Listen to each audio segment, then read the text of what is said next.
Programme आपके सामने रखे, मैं अनुरोध करता हूं कृपया जोरदार करताल ध्वनि से बच्चों का उत्साह करें। धर्म प्रेमियों, आपने देखा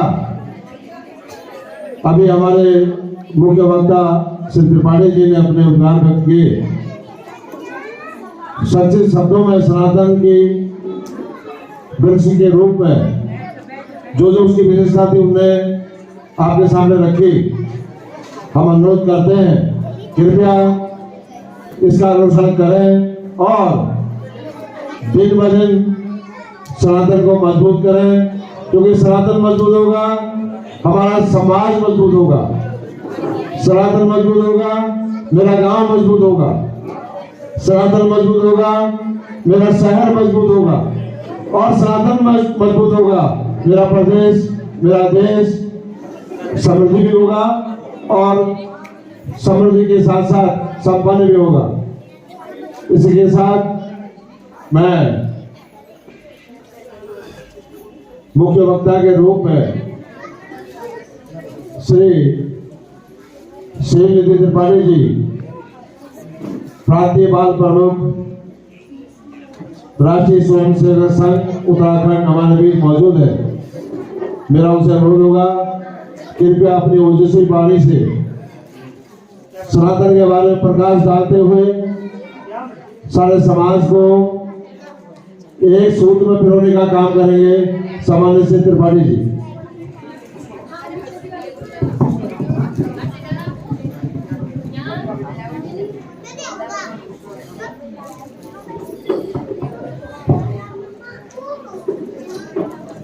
आदरणीय मंच पर उपस्थित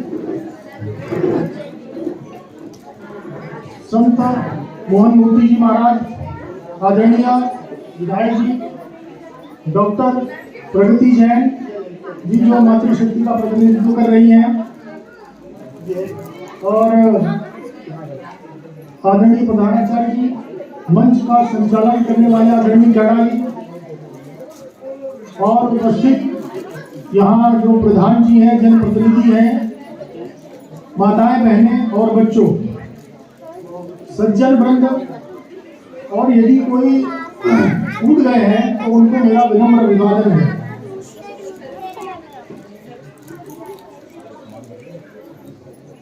भारतवर्ष ने हमेशा पूरे विश्व को हमेशा कुछ न कुछ दिया है, चाहे वो कला हो, चाहे विज्ञान हो, चाहे जिस प्रकार की 16 कलाओं में सम्मिलित जो भी आप कहीं घूमने जाएंगे तो उसका कहीं ना कहीं हमको दिखाई पड़ता है।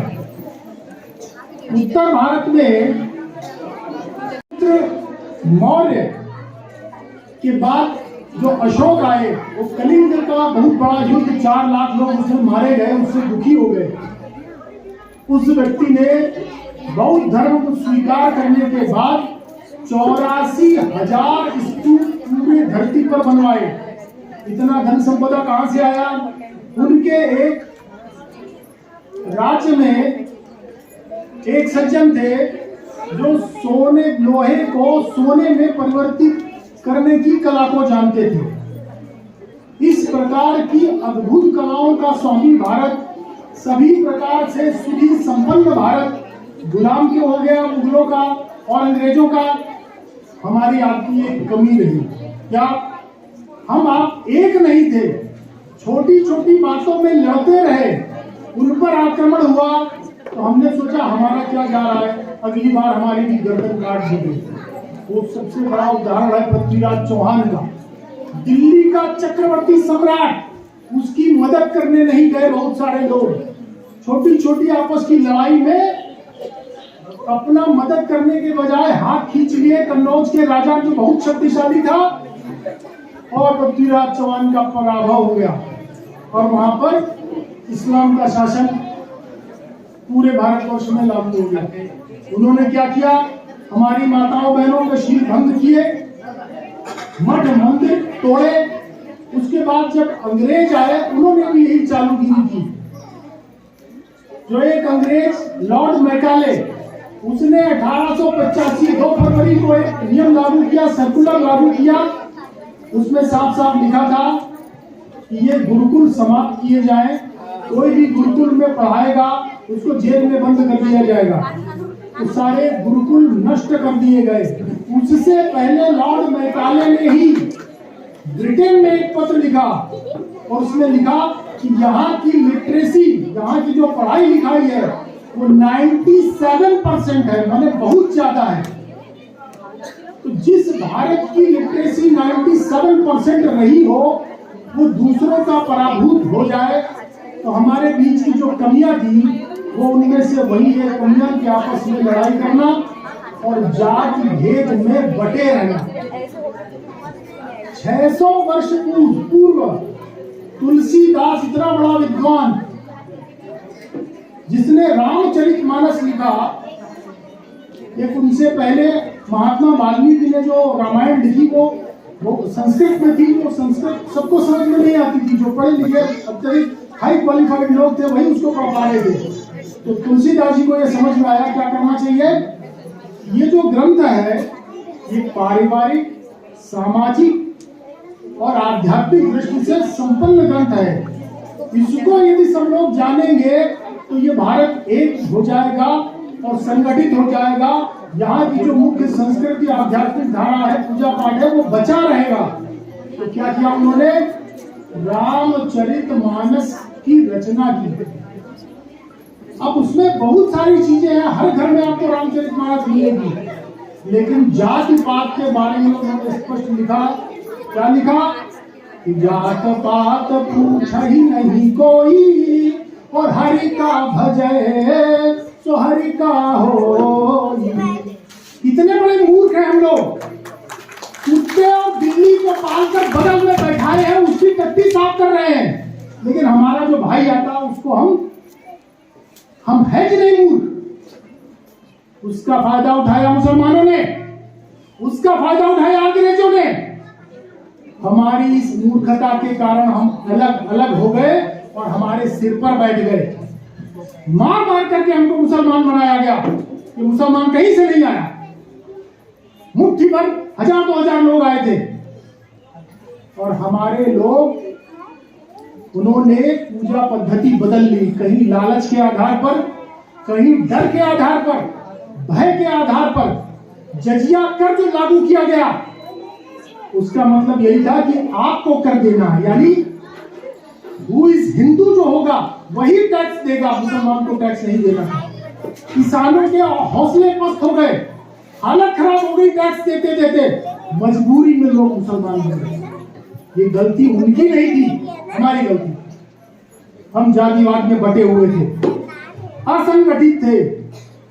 एक आदमी ने ये बीड़ा उठाया 1925 में, doctor Keshavrao Balram Hedgewar, who is the founder of RSS. उसने अपना व्यक्तिगत काम नहीं किया, डॉक्टरी नहीं की, शादी नहीं की, परिवार नहीं बनाया, क्लिनिक नहीं खोला, पैसे नहीं कमाए। क्या किया, सबको मैं संगठित करूंगा और भारत को परम वैभव पर पहुंचाऊंगा। अब ये परम वैभव क्या है? परम वैभव माने सभी प्रकार से सुखी संपन्न भारत। भारत का दर्शन हमेशा से ये कहता रहा है, क्या वसुधैव कुटुंबकम, जो पूरी धरती को अपना परिवार मानता है, वो केवल हिंदू दर्शन में सिखाया जाता है। ईसाई धर्म में नहीं सिखाया जाता, इस्लाम धर्म में नहीं सिखाया जाता, यजीदियों में नहीं सिखाया जाता, अन्य किसी धर्म में यह शिक्षा नहीं दी जाती कि पकड़ लो, छीन लो, लूट लो, जला दो। किसी धर्म में अन्य में कहा जाता, लेकिन सनातन धर्म में नहीं कहा जाता। इतना उच्च कोटि का सनातन धर्म, लोग 3-3 साल पैदल चल करके भारत में आए। फाहियान, वेंगसान और अलबरूनी, उस समय साधन तो कुछ थे नहीं, पैदल चलना, घोड़े पर चलना, 3 साल 4 साल तक पैदल चलते रहे। कहाँ? ज्ञान की भूमि पर जाना है, प्रकाश की भूमि पर जाना है, आर्यावर्त में जाना है। क्या सीखना? सीखना है उनसे। अलबरूनी जब वापस गया अरब में, तो उसने लिखा किलों के बारे में। जब भारत आया तो उसकी कल्पना नहीं, वहां क्या मिट्टी के घर, रेत के घर, खाना पीना क्या, मुर्गा, बकरे, ऊंट और सब्जी वब्जी तो कुछ होती नहीं, खाली रेती रेत है चारों तरफ। तो उसने जब यहाँ का वैभव देखा, पुस्तकें लिखी, वापस जाकर बताया, तो वहां से आक्रमणकारियों ने हमले करे। भारत की तारीफ में सब जगह लिखा गया है, बड़े बड़े पुराने 2500 साल पुराने ग्रंथ है। वहां से अंक ज्योतिष यहां से वहां गया, न्यूमरोलॉजी यहां से वहां गई, विज्ञान यहां से वहां गया, कला यहां से वहां गई। यदि मुसलमान कहते हैं कि साहब ये लाल किला हमने बनाया, 100% झूठ है, आपको भ्रम में रखा गया। अरे तुम अगर कल किला बनाने की तुम्हारे पास अकल होती तो तुम सऊदी अरब में कुछ ना कुछ बनाते। कोई बिल्डिंग नहीं है सऊदी अरब में पुरानी, अभी 1960 के बाद उसका डेवलपमेंट हुआ है। पुरानी बिल्डिंगें उत्खनन में जो निकल रहा है वो क्या है? मूर्तियां निकल रही हैं। वहां 3 मूर्तियां निकली हैं अभी, और वहां एक चर्चा शुरू हो गई है कि हम लोग कौन थे भाई, हम लोग अभी तो मुसलमान हैं, अरबियन कंट्रीज का कहना है कि अभी तो हम मुसलमान हो गए, लेकिन ये जो मूर्तियां हैं 4000 साल पुरानी मूर्तियां निकली हैं, यहाँ यज्ञ की वेदी निकली है, यानी इसका मतलब यहाँ हवन होता था, तो हम लोग हैं कौन? ये बड़ी बहस वहां पर चल रही है।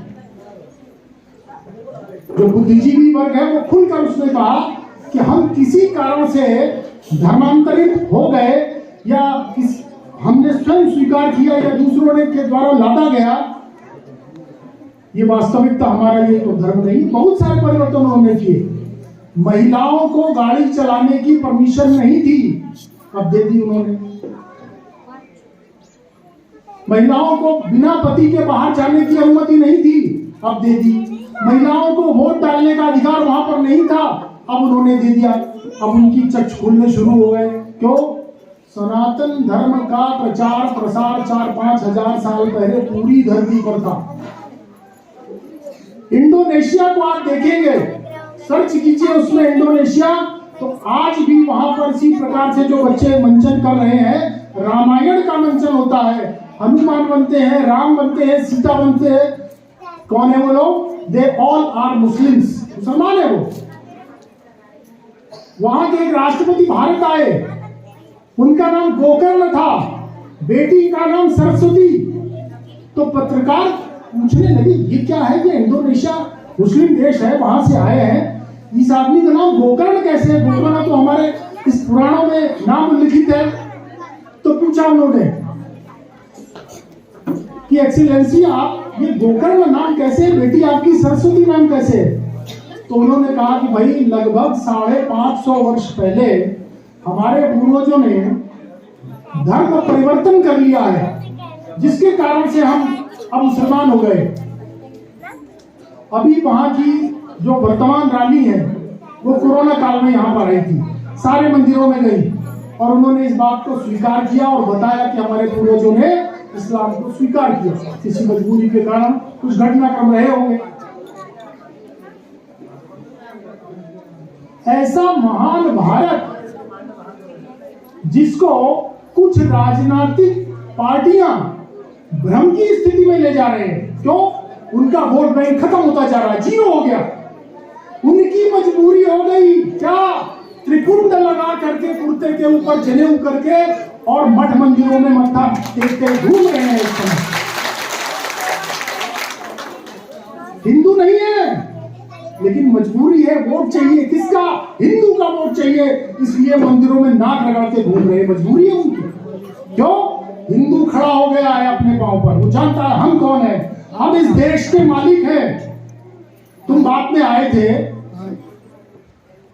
हम इस देश के मालिक हैं, और जो भ्रम के आधार पर भ्रमित करने का काम है वो जातियों में तोड़ रहे हैं, हमारे ग्रंथों को अपमानित कर रहे हैं। एक छोटा सा उदाहरण वो सोशल मीडिया में चलता रहता है, वो याद आ गया, बता रहा हूं आपको।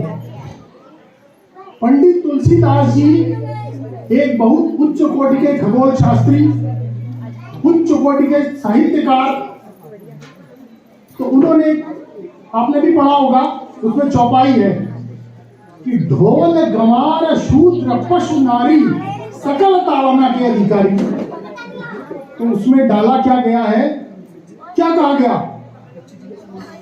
कि जो नारी शब्द भी, ढोल को तो पीटते हैं, सबको पता है, गंवार है यानी कम मेंटल लेवल का, कई बार मार भी देते हैं, लेकिन उसमें ये डिफाइन बताया गया कि नारी को पीटने के लिए लिख दिया है तुलसीदास जी ने। इतने उच्च कोटि का व्यक्ति, इतना ज्ञानी, जो खगोल शास्त्र पर ग्रंथ लिख रहा है, वो ऐसा कैसे लिख सकता है? तो जो ताड़न शब्द है उसको बुंदेलखंड में स्पष्ट कहा गया कि ताड़न माने केयर टेकिंग, देखने के लिए कहा गया। ताड़न शब्द पालन पोषण के लिए भी कहा गया, और ढोल के लिए यदि ताड़न शब्द लगेगा तो उसमें उसको पीटने के लिए कहा गया। नारी यदि पत्नी की देखभाल आप नहीं करेंगे तो वो दिमाग भ्रमित होगा, इधर उधर कुछ न कुछ होता रहता, बहुत सारी घटना। ऐसे आपको भ्रमित करने की बहुत सारी छोटी बड़ी साजिशें चल रही हैं, उनसे बचने की आवश्यकता है। एक अमेरिका के समाजशास्त्री पी हंटिंग उन्होंने एक किताब अभी लिखी है, वो बड़ी चर्चा में है आजकल, द वॉर ऑफ सिविलाइजेशंस। उसमें उन्होंने पूरा पुराना 600 साल से बाद का पूरा घटनाक्रम लिखा है। तो उन्होंने लिखा कि अगर ये सनातन धर्म इस धरती से समाप्त हो गया तो कोई सिविलाइजेशन बचेगी नहीं। उन्होंने उदाहरण दिया उसके। सोमालिया क्या है? मुस्लिम कंट्री है। आतंकवाद इतना लड़ाई झगड़ा, कोई सरकार नहीं, कभी ये आतंकवादी लोग उसमें एक गुट उसमें सत्ता पर आ जाता है तो कभी दूसरा आतंकवादी गुट उसमें बैठ जाता है, तो कभी सरकार के लोग बैठ जाते हैं, आपस में मार काट मची पड़ी है। सोमालिया सूडान तो बहुत दूर है। पाकिस्तान का घटनाक्रम सुनते रहिए। कल अभी एक मस्जिद में उन्होंने AK-47 से उड़ा डाला, पता नहीं कितने लोगों को। अभी बम विस्फोट किया एक महिला ने, वो मर गए, उसमें बहुत सारे, कल रात टीवी में सुना होगा। छोटे छोटे बच्चों को गोलियों से भून डाला जाता है। क्या संस्कृति है भाई? वहां तो RSS वाले नहीं है, बजरंग दल वाले वहां नहीं है, भारतीय जनता पार्टी वहां नहीं है। अपने ज्ञान के चक्षु खोलिए। ये जो भ्रम पैदा करने वाले लोग जगह जगह घूम रहे हैं, इस सम्मेलन के लिए मेरे कान में एक बात पड़ी, अरे भाई गर्म पानी में क्या जरूरत है हिंदू सम्मेलन करने की?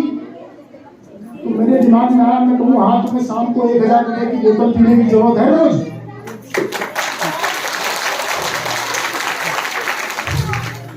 जिनकी बुद्धि भ्रष्ट हो गई है, किसी काम की नहीं है, वो लीडर बने बैठे हैं। उसका कारण क्या है? हमारी आपकी आंखें बंद है। अपनी आंखें खोलिए, सजग रहिए। इतने सारे उदाहरण हैं। एक उदाहरण और ध्यान में आ गया, दिल्ली, भाई शोर मत करो, आपको शोर मत करिए। दिल्ली की पूर्व मुख्यमंत्री शीला दीक्षित, ब्राह्मण, 3 वर्ष 3 कार्यकाल यानी 15 वर्ष मुख्यमंत्री रही। उनकी बेटी को लव जिहाद की शिकार हो गई। 12 खंबा नाम का थाना है, वहां FIR दर्ज है, इंटरनेट पर खोज लीजिए। दमदारी से मंच पर सच बोलने की हिम्मत पैदा करनी पड़ेगी आपको, तब हिंदू समाज का संरक्षण होगा। इधर भी और इधर भी ऐसे काम नहीं चलेगा। बिल्कुल साफ बात करिए। अधीर रंजन चौधरी पश्चिम बंगाल के सांसद, 3 बार सांसद रहे, कम्युनिस्ट पार्टी के सांसद। उनके विरोध में एक मुसलमान खड़ा होगा, एक मुसलमान का वोट नहीं मिला, हार गए। दिमाग बिल्कुल नीचे आ गया। क्या भाईचारे वाली जो मूर्खता आपको सिखाई गई, आप तो भाई समझते रहे, लेकिन उन्होंने आपको चारा बना दिया।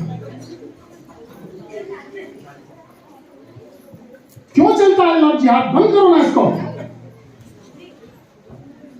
हजारों उदाहरण है। अभी मिर्जापुर की बैठे, मिर्जापुर के आसपास के हैं, मिर्जापुर की घटना है।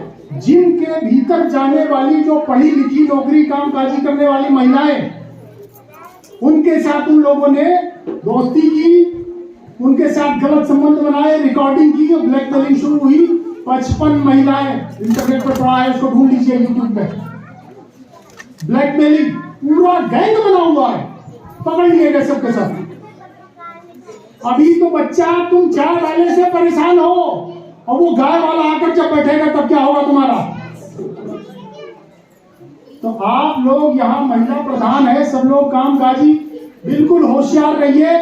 अपने बच्चों को अच्छी शिक्षा देना, संस्कार देना, अच्छी बातें बताना, महापुरुषों के बारे में पढ़ना, उनको बताना, समाज में क्या गतिविधि चल रही है उसके प्रति सजग रहना, क्या करना क्या नहीं करना। बहुत सारे ऐसे भ्रम से मूर्ख बनाए जाने वाले काम चल रहे हैं। एक स्टेटमेंट पेपर में छपा जिस समय राम मंदिर का मामला चल रहा था, उस विवाद पर एक कम्युनिस्ट पार्टी के आदरणीय सांसद महोदय ने कहा कि अरे यार वहां क्या अयोध्या में तुम लोग कह रहे हैं बाबरी मस्जिद बनाओ, तुम कह रहे हो मंदिर बनाओ, वहां शौचालय बनवा दो। तुम बनवा लो अपने घर में शौचालय। कह रहे किसी को रोटी मिल जाएगी क्या? अयोध्या में मंदिर बनने से किसी को रोटी मिलेगी क्या? अब देख लीजिए वहां पर प्रतिदिन 1 से 1.5 लाख लोग पूरे विश्व से वहां पर आते हैं। एयरपोर्ट बन गया, इतना डेवलपमेंट हो गया कि अयोध्यावासी प्रसन्न है। करोड़ों का ट्रांजैक्शन है हफ्ते भर में, करोड़ों का। अब उनका मुंह बंद है, बोल नहीं रहे। हिंदू मुस्लिम का मामला होता है तो मुंह घुमा लेते हैं, कुछ बोलते नहीं है। इस प्रकार का कोई कार्यक्रम होता है तो क्रिटिसाइज करते हैं, नीचा दिखाने का प्रयास करते हैं, भ्रम की स्थिति पैदा करते हैं। बिल्कुल सजग रहिए, जानकारी रखिए, इंटरनेट हमेशा आपके हाथ में है। और ये जो मूर्ख बना करके सत्ता में बैठ रहे हैं, उनका सुपड़ा साफ होना ही है। आधे भारत में साफ हो गया, जो थोड़ा बहुत बचा है वो भी साफ होने वाला। दिल्ली में परम आदरणीय केजरीवाल जी ने दंगा करवाया जानबूझकर। 3 विधायक, 1 सांसद जेल में घुसे पड़े हैं। जहां हिंदू बहुसंख्यक है वहां कभी दंगा नहीं होता है। आप डाटा उठा करके देख लीजिए।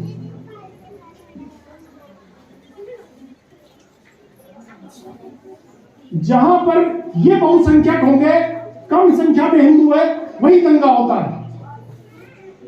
भवानी में अभी 2 घटना हुई।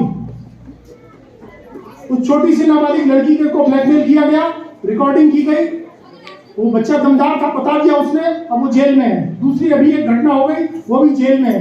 क्यों होता है भाई ये? मत घुसने दो कहीं अपने गांव में, अपने बाजार में। इनको साफ साफ खुला मैं कह रहा हूं, जो गड़बड़ करेगा वो बचेगा नहीं। कानून तो बाद में करेगा, पहले आप हैं। सरकार वही करेगी जो आप कहेंगे। पहले अपनी ताकत तो इकट्ठा करो। संघ ने केवल यही किया। छोटे छोटे इतने बड़े बड़े 6-7 साल के बच्चों को 100 साल पहले एक मैदान में बुलाकर उनके साथ एक डॉक्टर रैंक का आदमी कबड्डी खेल रहा है। क्यों खेल रहा? उसका मजाक उड़ाते थे लोग, पागल हो गया है यार, डॉक्टरी तो कर नहीं रहा, बच्चों के साथ कबड्डी खेल रहा है। तो हम भी उसी श्रेणी के पागल हैं। और मुझे फक्र है इस बात पर। राष्ट्रीय स्वयंसेवक संघ आपको कहीं बुलाएगा, आप अवश्य जाइए। कितना भी कष्ट, इतनी दूर से आप आए हैं अपना किराया खर्च करके, तो संघ के संपर्क में सदैव रहिए। कोई भी गतिविधि, कोई कार्यक्रम कहीं भी बुलाया जाता है, उसमें रहिए। अपने गांव, समाज, परिवार, जिला, देश के भले के लिए राष्ट्रीय स्वयंसेवक संघ काम करता है और हमेशा करता रहेगा।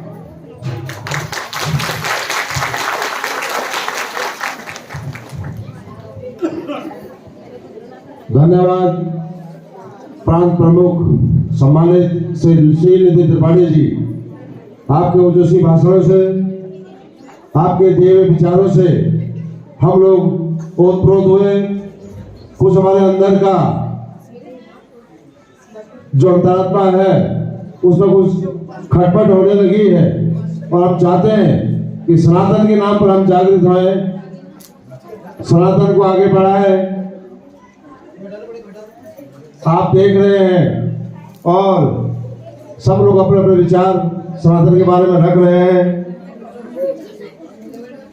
सर्वे भवन्तु सुखिनः, सर्वे सन्तु निरामयाः, सर्वे भद्राणि पश्यन्तु मा कश्चित् दुःख भाग् भवेत्। हमारा सनातन कहता है सब सुखी हो, सबका मंगल हो, कोई भी अमंगल न देखे, कोई भी गलत विचार न सोचे। सारे प्राणी इस संसार में, इस भारत में सुखी रहे।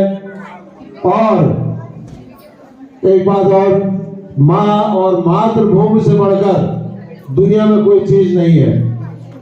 क्योंकि माँ जो संसार में हमको जीने का, इस संसार में रहने का तरीका सिखाती है, संस्कार डालती है, उसके बाद इस मातृभूमि में पल बढ़कर उसकी मिट्टी से खेलकर हम लोग आगे बढ़ते हैं और अपने अपने जीवन को धन्य करते हैं। धर्म प्रेमियों, बहुत देर से सुनसानी हो गई है। बोले भारत माता की, सनातन धर्म की। मैं बोलूंगा एक ही नारा, एक ही काम। आप बोलेंगे जय श्री राम, जय श्री राम। एक ही नारा, एक ही काम, एक ही नारा, एक ही काम, एक ही नारा, एक ही काम। धन्यवाद। इसके बाद कन्या पूजन का हमारा एक छोटा सा प्रोग्राम है। क्योंकि नमो दिव्ये महादिव्ये शिवाय सततम नमः, नमः प्रकृते भद्राय नियता परतास्पदाम। हे मां, तुझे सत सत नमन है। इसलिए उस रूप को पूजा करने के लिए हम लोगों ने एक छोटा सा प्रोग्राम यहाँ पर रखा है। मैं आयोजकों से निवेदन करूंगा, कृपया बच्चों को स्थान बढ़ा के इस कार्यक्रम को आगे बढ़ाए। अब कितने बच्चे हैं? एक है ना? वही।